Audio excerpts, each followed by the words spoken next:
Bonjour à tous. Aujourd'hui, nous allons parler d'un sujet que l'on croit plutôt neutre, technique, voire administratif, la norme.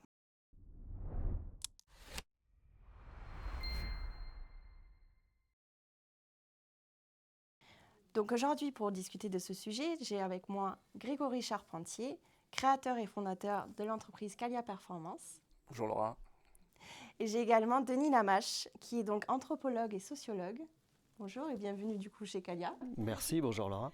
Et donc on va échanger sur plusieurs aspects de ce sujet. Et Grégory, tu vas pouvoir nous en dire plus de comment tu es arrivé à associer le milieu des normes avec le milieu de l'anthropologie et la sociologie. Effectivement, ça peut être un chemin qui peut sembler surprenant. Et en fait, il n'est pas tant que ça parce que tout au long de ma carrière, je me suis rendu compte qu'on parlait beaucoup en qualité d'organisation. On a l'approche processus, on a tout un tas d'exigences qu'on retrouve notamment dans les normes qui visent à mieux organiser l'industrie pour faire du travail de qualité et avoir une performance au haut niveau. Et donc le souci, c'est que bien souvent, cette connaissance de l'organisation, elle est assez superficielle, il faut l'avouer, du point de vue du qualiticien. J'ai été moi-même qualiticien et je me suis remis en question par rapport à ce manque de connaissances sur l'organisation. On voyait bien qu'on changeait des choses, on ne savait pas bien pourquoi, on avait tout un tas d'interactions qui se produisaient. Voilà. Et donc, face aux difficultés que j'ai pu rencontrer, face aux problématiques que l'on entend souvent, les qualiticiens souvent disent il faut faire de la qualité l'affaire de tous, mais ça ne se décrète pas. Et c'est comme ça que j'en suis venu à la sociologie, notamment un livre qui m'a marqué, hein, on ne change pas les organisations par décret. Et c'est quelque chose qui est assez... c'est un courant de pensée qui vient pas mal de creuser, et c'est ce que va nous expliquer Denis, évidemment. Voilà, donc l'idée était de réunir le monde, un monde plus gestionnaire, avec un monde plus, je dirais, sociologique et anthropologique, qui lui a une vraie vision, je dirais, scientifique de l'organisation. Voilà. Là, tu nous as un peu expliqué comment donc tu as fait ce chemin. Mais est-ce que Denis, déjà, tu peux peut-être nous expliquer ce qu'est la norme au sens théorique, on va dire Au sens anthropologique du terme, Voilà. oui. Alors, la norme, il faut savoir que c'est une référence qui est partagée à un moment donné par des acteurs, par des individus qui se mettent d'accord pour dire voilà, on va accepter cette norme comme la référence qui va fixer ce qui est bien, ce qui est mal, ce qui est acceptable, la norme, la référence et puis la distance qu'on peut avoir par rapport à cette référence. Donc en fait, une norme, c'est la stabilisation d'un accord à un moment donné, dans un contexte donné. Donc en fait, la norme, c'est pas du tout quelque chose de naturel. C'est quelque chose qui est construit et c'est quelque chose qui stabilise des rapports de force. Donc ça veut dire qu'une norme, à partir du moment où elle est conçue, eh bien, elle va fixer ceux qui la déterminent, ceux qui la garantissent et ceux sur lesquels elle va s'appliquer. Donc en fait, une norme, c'est toujours un principe de domination. C'est-à-dire que dans un champ particulier, à partir du moment où on fait une norme, eh bien, on va faire différentes catégories d'individus. D'accord, donc là tu as parlé de principe de domination et de rapport de force, de pouvoir. Euh, Est-ce que c'est quelque chose que tu as pu observer du coup, Grégory, Évidemment. dans les pratiques terrain? Évidemment, évidemment, parce que c'est vrai que il faut le reconnaître, le fait d'avoir ce savoir en tant que qualiticien, ben, on a une forme de pouvoir sur le monde industriel. Alors, on a la bonne connaissance, la bonne façon de comprendre la norme. Donc ça, c'est d'un point de vue, je dirais, local. Hein, c'est quand on cherche à asseoir, je dirais, son pouvoir sans le faire de façon, je dirais, recherchée. C'est pas forcément conscient. Mais en tout cas, on se sert de notre savoir, qui est l'ISO, la norme, le fait qu'on sache la lire, l'interpréter, pour pouvoir dire bah, c'est comme ça qu'il faut faire, ou la norme dit que donc il faut faire telle ou telle chose. Voilà, on va justifier d'ailleurs des choix et des décisions de cette façon. Et je dirais que très récemment, pour avoir investi les normes internationales dans le sens où on est présent Calia dans la révision de l'ISO 2012, On a également participé à la révision de l'ISO 9001.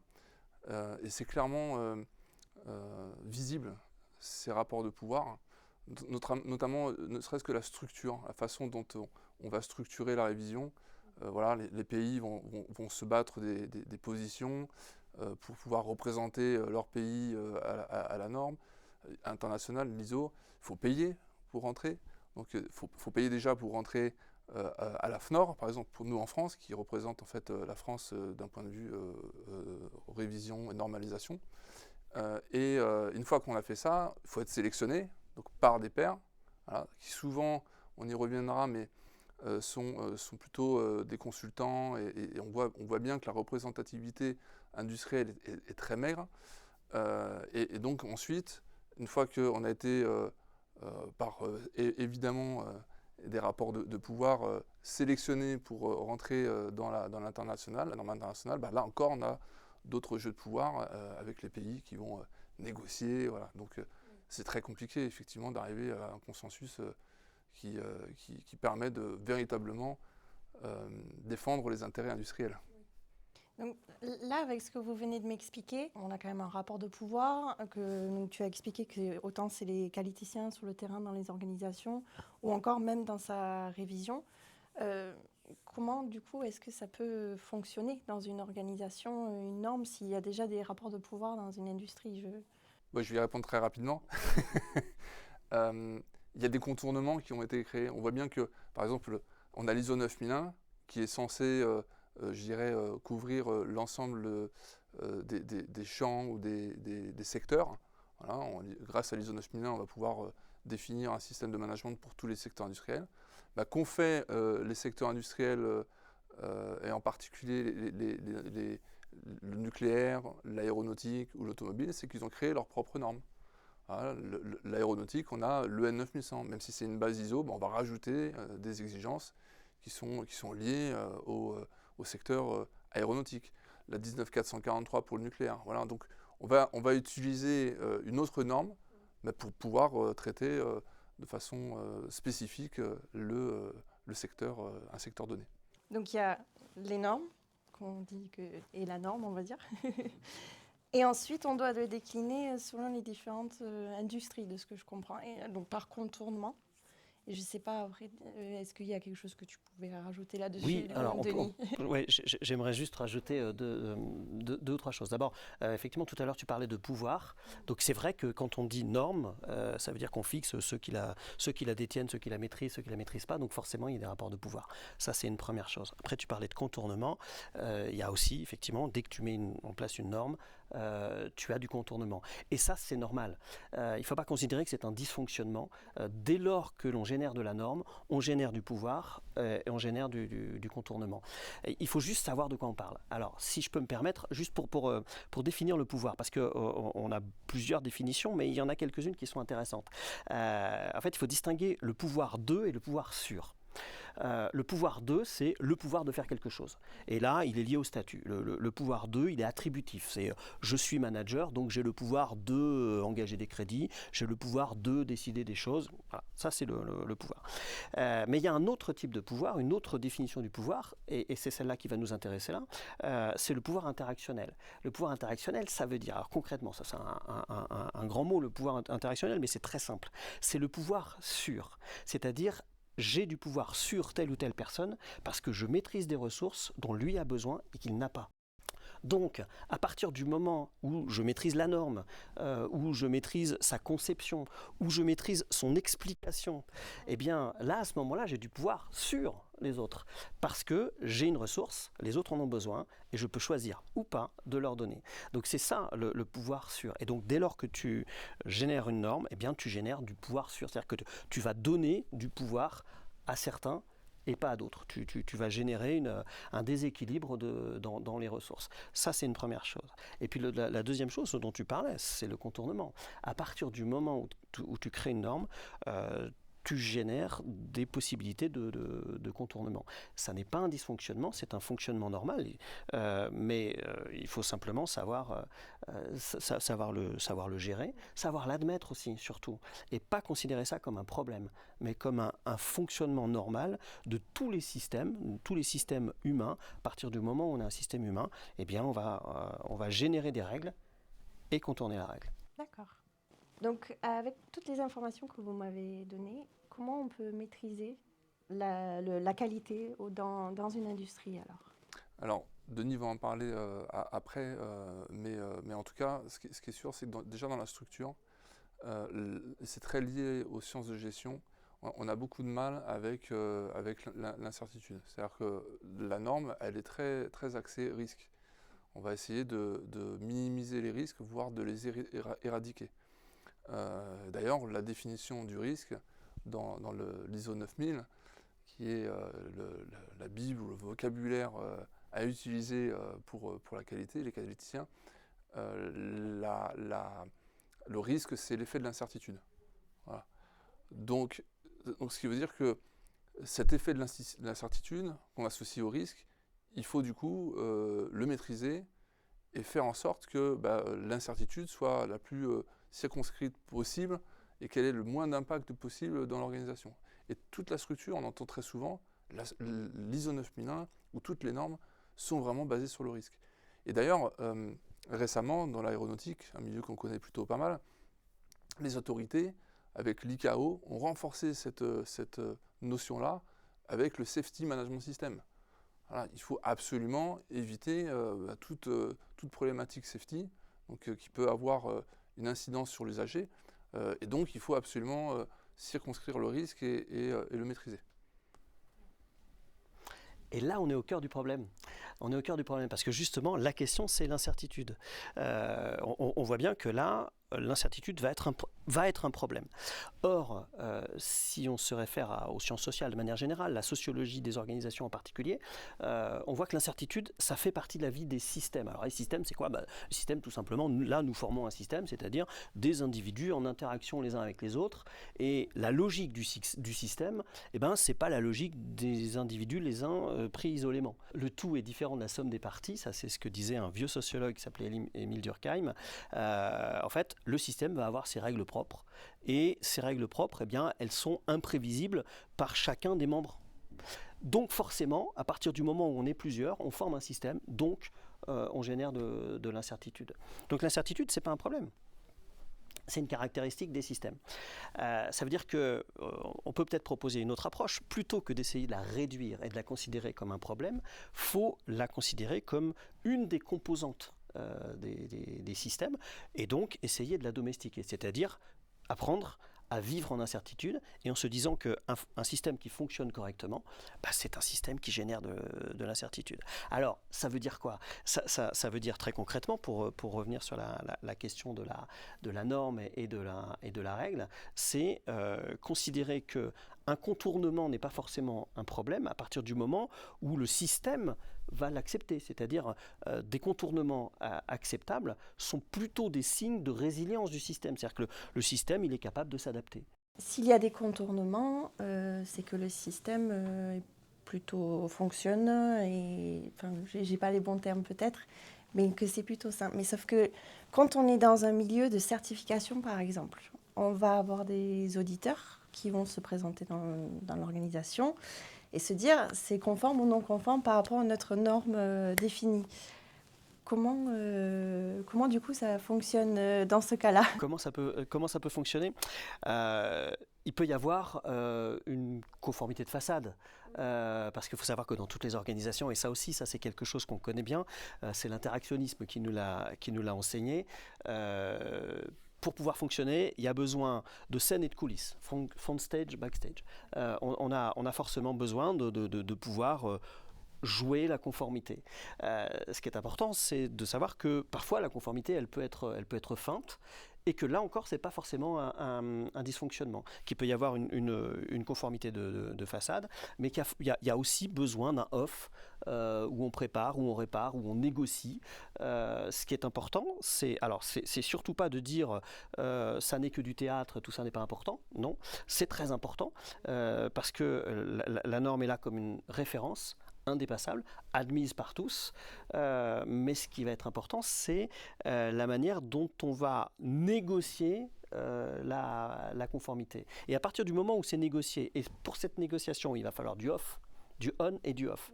Et à partir du moment où c'est négocié de manière acceptable par tous, ça ne remet pas l'équilibre en cause. D'accord. D'ailleurs, je rebondis, parce que par rapport à ce que dit Denis, c'est exactement ce qu'on observe. C'est-à-dire que si je prends l'exemple de l'audit, qui est un excellent exemple, d'ailleurs, on travaille sur une autre manière d'auditer. Chez Calia, on a une recherche dans ce domaine parce qu'effectivement, c'est là où on voit un peu la limite du système et la limite de cette pratique. Si on pense que grâce à l'audit, alors on va capter la réalité, on se trompe. Et Denis, ce qu'il vient d'expliquer, ça montre et ça illustre très clairement qu'on ne peut pas capter toutes ces interactions et toute cette subtilité lors d'un audit. Pourquoi ? C'est ce qui est drôle d'ailleurs, quand notamment un auditeur en fin d'audit va dire « je vous remercie pour votre transparence », évidemment, évidemment c'est une transparence de façade. On va s'arranger et l'histoire le prouve. C'est-à-dire que quand on a un audit qui est en préparation, on va s'arranger et s'assurer que voilà, on est propre, que les dossiers sont propres, que les procédures sont bien les bonnes, celles qui sont en vigueur, et ainsi de suite. On va préparer l'audit. Donc ce qui montre qu'on va montrer la meilleure façade ou la meilleure facette de l'organisation à l'auditeur. Voilà, donc ce n'est pas vraiment une transparence. Donc ce qui montre que voilà, l'audit en lui-même a une limite, il faut en être conscient. Il ne faut pas penser, et ça c'est justement une mauvaise façon de voir les choses, que de dire que grâce à la norme et grâce à l'audit, alors on va s'assurer que les organisations, assurément, produisent de la conformité. Oui. On voit que c'est beaucoup plus subtil que ça. Et en fait, il y a avec la norme exactement la même chose qu'avec le travail, il y a le réel et le prescrit. Oui. Le prescrit, c'est ce qu'il faut absolument respecter, c'est ce qui est écrit. Et puis le réel, c'est ce qui se fait. Et on a souvent tendance à se dire, mais il faut que le réel soit le plus proche possible du prescrit. D'ailleurs, le réel ne doit pas s'éloigner du prescrit. Mais si on pense ça, donc on est effectivement sur uniquement la façade et on n'a qu'une petite partie du réel. On n'a qu'une petite partie de la situation. En fait, il faut considérer que le prescrit est une chose, il est absolument nécessaire, le prescrit. Il doit être le plus précis possible. Mais le réel ne sera jamais réductible au prescrit. En fait, c'est deux choses très différentes. Le réel a besoin du prescrit parce que c'est ce qui va le guider, c'est ce qui va le cadrer, c'est ce qui va lui fixer ce qui est acceptable et ce qui n'est pas acceptable. Et le prescrit a besoin du réel parce que forcément, le réel va le questionner, éventuellement le faire évoluer. Donc en fait, les deux cohabitent dans une organisation, mais ils ne sont pas de même nature. Donc vouloir réduire l'un à l'autre, c'est une impasse. C'est quelque chose qu'on n'atteindra jamais. Il y a la même différence entre le réel et le prescrit qu'il y a entre une partition et une symphonie qu'on entend. La symphonie qu'on entend, c'est le réel. La partition, c'est autre chose. Mais c'est idiot de se dire, mais en fait, il faut que tout le monde joue la partition. Non, c'est autre chose. On a besoin de la partition pour jouer, mais le fait de jouer réinterprète la partition. C'est exactement la même chose dans les organisations.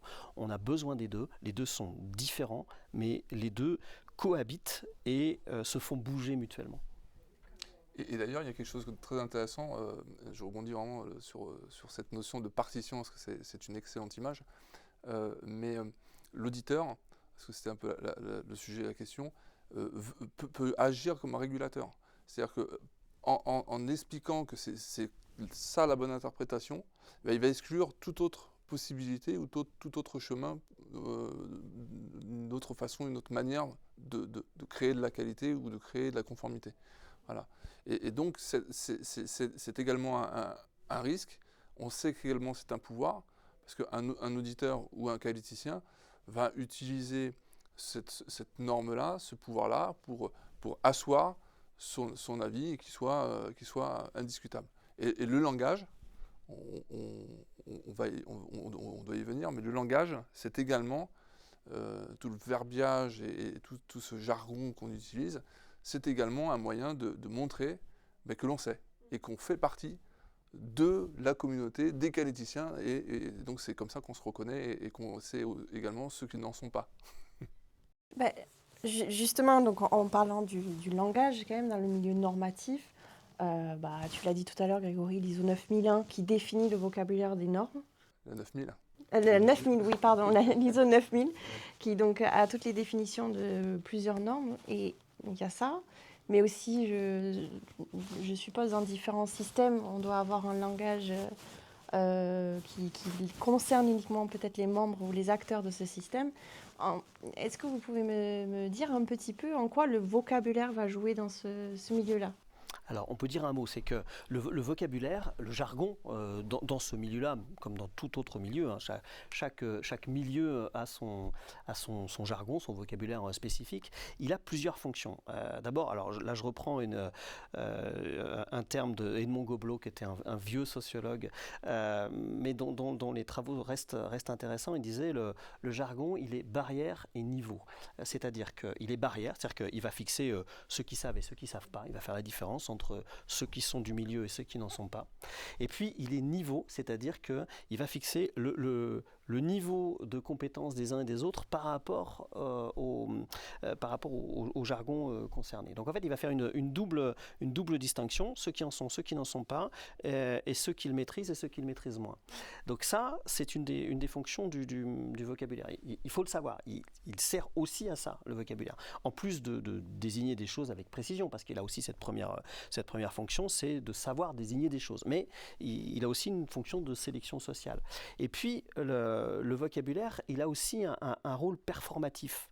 C'est-à-dire qu'à partir du moment où il nous amène à voir les choses d'une certaine manière, eh bien, il va nous amener à traiter les choses d'une certaine manière. Je vais prendre un exemple très très concret. Il y a un mot, par exemple, c'est facteur humain. Facteur humain. Ça, c'est un vocabulaire qui en dit long. C'est-à-dire, derrière l'idée du mot facteur humain, il y a une certaine conception de l'intervention humaine. C'est-à-dire, le facteur humain, en gros, c'est l'aléa, c'est l'imprécision, c'est l'imprévisibilité. Bref, c'est quelque chose qu'on aimerait pouvoir réduire, ou en tout cas qu'on aimerait pouvoir contrôler. Eh bien, là, on voit bien que nommer l'intervention de l'homme comme ça, c'est le circonscrire dans une certaine manière de voir les choses.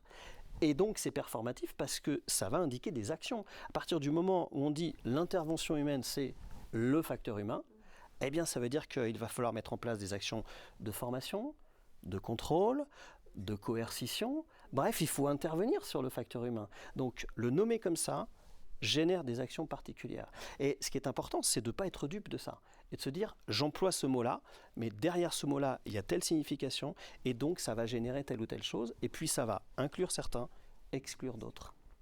Donc là, tu parlais de facteur humain, donc c'est un exemple. Oui, c'est un exemple. C'est un bon exemple. C'est un très bon exemple. C'est un très bon exemple. Et tu en as peut-être d'autres, du coup, des exemples ? Oui, il y en a plein. La 9000 en est truffée. Si on prend le lean, c'est truffé également de vocabulaire. On va parler du Kanban, du CSCI, voilà. Je ne vais pas tous les citer parce qu'on peut y passer pas mal de temps. Mais ce que tu dis est essentiel, et c'est là où ça répond peut-être à la première question que tu as posée. Pourquoi est-ce qu'à un moment donné, tu es arrivé à ces sciences sociales, à l'anthropologie ? Précisément pour ça. Parce qu'on se heurte inévitablement à cette façade, à quelque chose qu'on ne comprend pas. On a l'impression que en appliquant strictement la norme, ça va fonctionner. On se rend compte que pas du tout. Ne serait-ce qu'en prenant la définition du travail qui consiste à en permanence réduire l'écart entre le réel et la prescription, travailler c'est ça, et que faire la grève du zèle, c'est appliquer 100% de la prescription.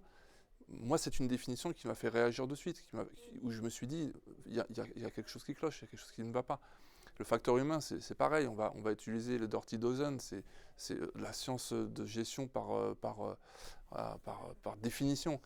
Et donc, on va imaginer finalement que tout est rationnable, que l'homme doit être rationalisé à la machine étant plus fiable, l'homme doit être aussi fiable. Donc du coup, on va imaginer effectivement, et le vocabulaire en dit très long, que l'homme est un facteur, voilà, un facteur de non-conformité. Mais en fait, si on voit les choses sous un autre angle, si on change de rationalité, on se rend compte que l'humain, c'est aussi un excellent facteur de conformité.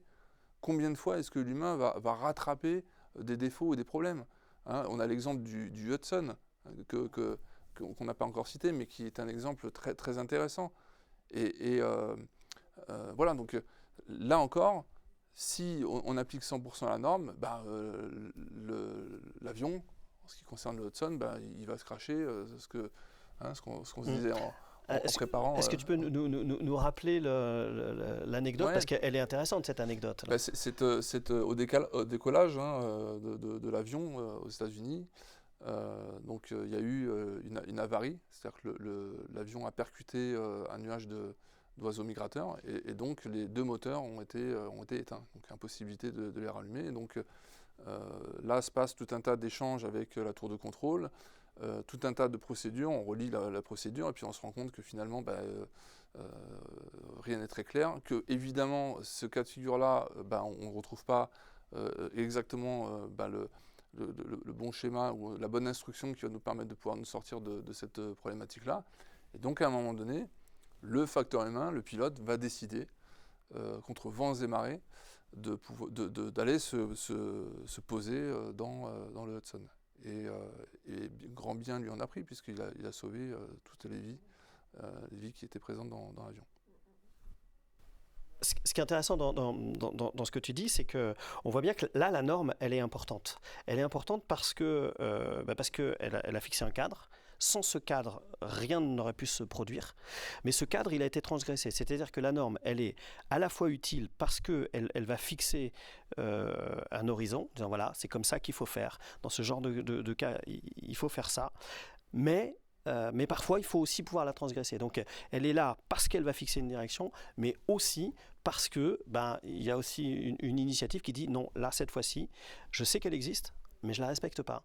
Parce que cette norme-là, elle va m'envoyer dans le mur, ou dans la mer en l'occurrence, et donc je préfère m'adapter. Donc en fait, on a là à la fois la norme et la transgression. Et on voit bien que là, on a complètement l'exemple d'un système qui a bien fonctionné, avec à la fois un cadre extrêmement précis, et une initiative de transgression, ou en tout cas d'interprétation de la norme, qui a sauvé des vies.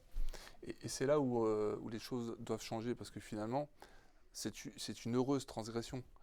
On l'a dit, il a sauvé l'ensemble des vies des passagers. Mais malgré tout, dans la conception de la population et de ceux qui régissent, c'était pas normal d'avoir transigé. On aurait dû en fait suivre les instructions. C'est en dehors du concept même du risque et du management et de la gestion du risque. Et donc c'est peut-être ça qu'il faudrait qu'on arrive à changer, sachant qu'on est dans des sociétés qui sont de plus en plus incertaines. C'est plutôt que de vouloir absolument gérer le risque, il faudrait plutôt changer de paradigme et plutôt regarder comment est-ce qu'on pourrait mieux gérer l'incertitude. Ça, c'est à mon avis quelque chose d'important. Et un autre point qui me semble essentiel, c'est concernant cette linéarité. C'est-à-dire qu'on le retrouve notamment dans la gestion des non-conformités. Si on prend un 8D, si on prend du PPS, si on prend du 9S, enfin tout ce jargon, encore une fois, qui sont des méthodes de résolution de problèmes, dans lesquelles on va retrouver un autre jargon, le 5M, l'Ishikawa, voilà, toutes ces méthodes-là, et le 5 pourquoi, qui, quand on y réfléchit, il suffit de prendre une vidéo qui est très largement utilisée lors des formations, celle de Mammouth, pourquoi est-ce que tu n'as pas été à l'école, enfin voilà, je ne vais pas vous dire la suite, mais c'est complètement idiot de se dire qu'en fait, c'est parce qu'il est idiot qu'il en est arrivé là. On voit que la rationalité linéaire, elle n'est pas du tout en adéquation avec une vision systémique. quand on nous dit il faut absolument chercher la cause systémique, mais changeons de façon de chercher la cause, clairement. On ne résout pas des problèmes complexes avec des solutions linéaires. Parce que la causalité linéaire, c'est un objectif, une réalisation, une cause, un effet. Or, on voit dans les systèmes, et ça c'est la base de l'approche systémique, les causes et les effets se répondent. C'est-à-dire que l'effet peut être la cause de son effet et ça peut tourner comme ça. Je peux être à la fois la cause et l'effet de quelque chose dans lequel je suis impliqué. Donc, vouloir revenir à une cause racine, ben, c'est une impasse dans un système où les causes et les effets se répondent mutuellement. C'est évidemment une impasse. Donc on ne résoudra pas avec des outils linéaires des problèmes qui se posent dans les systèmes complexes. Mais du coup, pour résoudre des problématiques, donc les non-conformités, donc les normes, elles le disent bien, il faut gérer ces non-conformités, améliorer, etc. Et donc là, on prend en général les outils qu'on nous donne via ces normes. Comment on peut apporter cette amélioration dans une organisation, du coup, si faut pas qu'on reste linéaire? C'est vrai qu'on est enfermé, et c'est ce que au travers l'échange que l'on a aujourd'hui, l'idée c'est vraiment de se dire qu'il y a d'autres voies. Cette manie ou cette volonté de coûte que coûte, on est dans des sociétés qui ne supportent plus le risque, hein. Enfin, faut se le dire. On est d'ailleurs régi par l'obligation de résultat qui nous entraîne justement inévitablement sur gérons les risques. On ne doit pas prendre le risque d'avoir des risques. Voilà. Et donc du coup, la norme qui est en fait vraiment constituée sur cette approche-là, le risque, le PDCA, qui est une fois de plus quelque chose de très linéaire.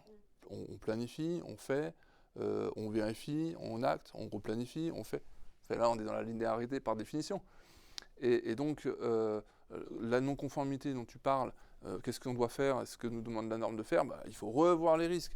Alors, à un moment donné, il y a peut-être des choses qu'il faudrait abandonner, réfléchir à d'autres façons de traiter justement ces sujets-là. Et les sciences sociales, ce qu'on travaille avec Denis, et d'autres également, on pense à Cécile, avec qui on travaille également, sont justement des bases essentielles. Et il nous faut les utiliser pour penser l'organisation de demain, pour penser la qualité de demain. C'est pas le tout de dire la qualité, ça doit être l'affaire de tous, ça ne se décrète pas. C'est pas parce qu'on va mettre une culture qualité dans une norme, on a fait un article là-dessus avec Denis, que d'un coup, les gens vont faire de la qualité. Qu'est-ce que ça veut dire ça? Ça veut dire que potentiellement, on a des gens qui se lèvent le matin en se disant aujourd'hui, je vais faire de la non-qualité. Ah oui, parce que si on nomme quelque chose, forcément, il y a l'opposé qui arrive. Si on a de la culture qualité, on a aussi de la non-culture qualité. Voilà, c'est comme se dire que Boeing, on a des gens qui ont saboté les choses sur les lignes d'assemblage. Pas du tout. C'est absolument pas le cas. Les gens avaient le souci de faire du travail de qualité. Et d'ailleurs, ça touche même ce qu'on appelle les risques psychosociaux. Moi, je préfère parler de ressources psychosociales. C'est-à-dire le fait de se sentir bien au travail, c'est avant tout, il y a plein de scientifiques qui l'ont démontré, c'est avant tout de faire du travail de qualité. Quand on est empêché de faire notre travail et de faire du travail de qualité, alors on n'est pas bien au travail. Voilà, donc quelque part, tout ce qu'on s'est dit là, la qualité telle qu'aujourd'hui on la voit et telle qu'aujourd'hui on la prescrit, ben elle peut être un vrai vecteur finalement de qualité empêchée. Donc voilà, à vouloir absolument gérer les risques, à vouloir absolument dans une non-conformité trouver la cause racine coûte que coûte, et ben, est-ce qu'on n'est pas en train finalement de construire l'inverse de ce qu'on veut? Là, ça part aussi sur notre sujet de ce qu'on peut entendre de qualité de vie au travail. Ça me fait penser à ça dans le sens où est-ce que ça aussi, du coup, c'est linéaire et en fait finalement pas du tout adapté à ce qu'on a besoin aujourd'hui? dans les entreprises, je sais pas. On peut laisser Denis répondre. Si tu as des idées là-dessus. Je pense que oui. Juste un petit mot sur ce sujet. Je pense qu'effectivement, le cœur sur ce point-là, c'est le sens au travail. On a besoin de donner du sens à son travail. Et quand je dis sens, je l'entends dans deux acceptions différentes. Sens, ça veut dire à la fois signification et direction. Quand je dis ça va dans le bon sens, je veux dire ça va dans la bonne direction. Quand je dis ça n'a pas de sens, je veux dire ça n'a pas de signification. Eh bien, sens, c'est ces deux choses-là. Et on a besoin, pour bien travailler, de pouvoir construire du sens, c'est-à-dire construire une direction. C'est ce que je fais là m'amène à tel endroit, va avoir telle conséquence, va se poursuivre de telle manière. Donc là, on donne de la direction. Et de la signification, c'est pour moi, ça veut dire quelque chose. Ça veut dire quelque chose de moi-même, ça veut dire quelque chose de la fierté de travailler dans cette entreprise, etc. Et du coup, on a besoin de ça. Et tout ce qu'on se disait préalablement, bien, s'inscrit dans cette grande logique-là, qui est de permettre à chacun de reconstruire du sens dans son travail. C'est-à-dire de s'approprier la norme, de s'approprier l'idée qu'il a de la qualité, parce que effectivement, construire du sens au travail, c'est se dire je fais quelque chose qui a du sens pour moi, je fais quelque chose de qualité. Alors après, on n'a pas tous la même définition de la qualité, mais il est important de se dire que personne ne dira, ou très peu se diront, ou en tout cas s'ils se disent, ils ne se le disent pas longtemps, je veux faire quelque chose qui n'a aucune direction, aucun sens, que je ne comprends pas, qui me mène nulle part et qui est de mauvaise qualité. Quelqu'un qui est capable de se dire tout ça, il peut se recoucher, c'est pas la peine d'aller bosser. C'est pas la bonne journée. C'est pas son jour, c'est pas son entreprise, c'est pas son moment. Mais à partir du moment où on se dit, vraisemblablement, on ne se dit pas ça, eh bien, ça veut dire que tous les outils qu'on a, toutes les normes, etc., peuvent servir ça. Et que de toute façon, les individus vont essayer de faire en sorte que tout ça s'aligne. La norme, le travail, les contraintes, etc., pour reconstruire du sens. Et donc, il y a un truc qu'on a survolé. Quand on parlait de la régulation, on se demandait du coup comment la norme elle peut être utile. Ben, effectivement, quand il y a une régulation, moi j'ai une expérience dans ce domaine-là où c'était avec un constructeur allemand de voitures, où en fait le bureau d'études allait définir une exigence et notamment une tolérance extrêmement serrée qui n'était pas réaliste et qui n'était pas industriellement viable. On arrivait, si tu veux, à une limite technologique. Eh bien, on a négocié. Hein, j'ai passé du temps avec le bureau d'études à leur expliquer que ce n'était pas possible, ce n'était pas réalisable parce que avec les moyens que l'on avait, on arrivait à cette limite. On a même testé des produits qui étaient vraiment 10 ou 15 fois en dehors des limites. Qui malgré tout se montait. Voilà, c'est la démonstration que par cette dispute, par cette négociation, à la fin on est arrivé à un consensus et on est tombé d'accord sur quelle était la bonne cote acceptable. Voilà, donc la preuve que c'est possible. On a, je pense, fait le tour en tout cas du sujet de la norme. Est-ce qu'il y avait quelque chose que vous souhaitez rajouter avant qu'on conclue, ou s'il y a des choses que vous aurez voulu aborder? Alors moi oui. Ah oui, quand même. En fait, ce qui est important de se dire en conclusion, je ne sais pas si c'est là où tu voulais venir, mais on a vraiment le souci à Calia, en travaillant avec Denis, de pouvoir imaginer d'autres façons de faire de la qualité, mais pas que de la qualité, mais de faire de la performance et de s'organiser. Voilà. Tout ce que on dit sur la sociologie, l'anthropologie, c'est pas nouveau. Mais ce qui est un peu nouveau, c'est de se dire, on a les sciences de gestion, d'où je viens, enfin, faut être clair. Comment est-ce qu'on peut faire en sorte que toute cette masse d'informations ou cette connaissance, voilà, c'est plutôt cette connaissance des organisations, comment est-ce qu'elle peut nous servir, comment est-ce qu'on peut la mettre à contribution? En réunissant ces deux mondes. Oui. Je pense que l'idée, c'est pas de les opposer, C'est pas de se dire ah tout va mal dans l'organisation, donc on va faire une analyse sociologique. Voilà, c'est un peu le raccourci que beaucoup font. Non, l'idée c'est de se dire comment est-ce qu'on peut mieux s'organiser, comment est-ce qu'on peut mieux travailler. On parle aujourd'hui de travailler plus. Moi je pense, enfin Denis me rejoindra là-dessus. Je pense qu'il faut commencer par travailler mieux. Hein, si déjà on commençait par ça, alors certainement qu'on réglerait toutes les problématiques de turnover, d'absentéisme, tout ce que les entreprises aujourd'hui, et même de présentéisme, hein, les gens qui sont là et qui ne sont pas très motivés, voilà, et même les risques psychosociaux. Si à mon avis on avait cette approche-là, alors on pourrait industriellement être beaucoup plus performant, beaucoup plus efficace, et en plus avoir des personnes beaucoup plus satisfaites et heureuses de collaborer dans de telles organisations. Donc du coup, là, on a vu ensemble ce qu'est une norme, donc autant sur le terrain que la théorie, et enfin en tout cas au sens sociologie. On a vu également donc, tout ce qui est contournement, comment on le met en place, les postures des auditeurs.